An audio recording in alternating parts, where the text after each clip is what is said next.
vamos ver agora então como é que é a relação entre um campo magnético variável, né, e um campo elétrico que é criado a partir da variação desse campo magnético, tá? Como eu disse, esse é um dos princípios fundamentais que a gente vai discutir, né, mais ao final do nosso curso. Vamos supor o seguinte, suponha que você tem uma região, né, vamos supor que eu tenho uma região de campo magnético, né, que está variando, tá? Esses xizinhos todos aqui indicam, né, um campo magnético que ele é, né, uniforme e ele varia com o tempo, tá?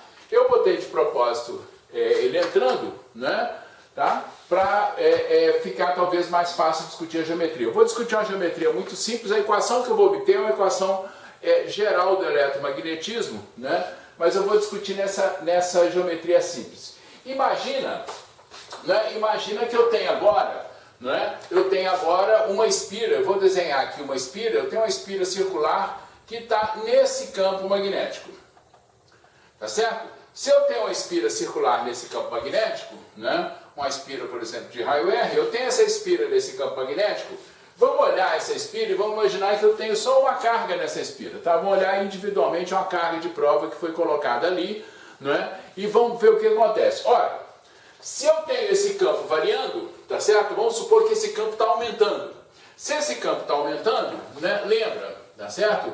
Né, eu tenho um fluxo, esse meu fluxo é dado por B vezes dA, né, e eu tenho que, quando eu tenho a variação do fluxo, tá certo? Se eu tenho a variação do fluxo, surge no circuito uma força eletromotriz induzida.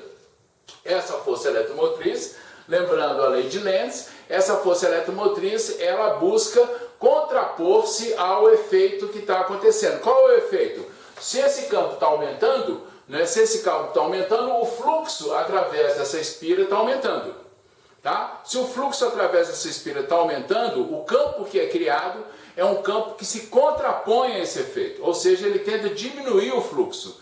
Então, como essa espira tem um raio fixo, né, aqui vai ser criada, lembrando da regra da mão direita, vai ser criada uma corrente, tá certo? Eu vou ter uma corrente que é induzida aqui nessa espira, tá? Essa corrente aqui, né, ela então busca, tá? Ela busca contrapor-se, né, criar um campo que é contraposto àquele campo que está ali. Mas vamos olhar, essa corrente aqui, como eu disse para vocês, eu estou fazendo a suposição que eu tenho uma carga Q0 aqui, né?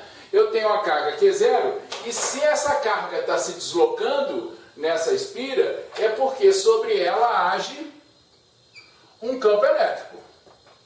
Né? Uma carga é movida pela ação de um campo elétrico, então sobre essa carga aqui, né, age um campo elétrico. Ora, nós sabemos, né, que o trabalho realizado, né,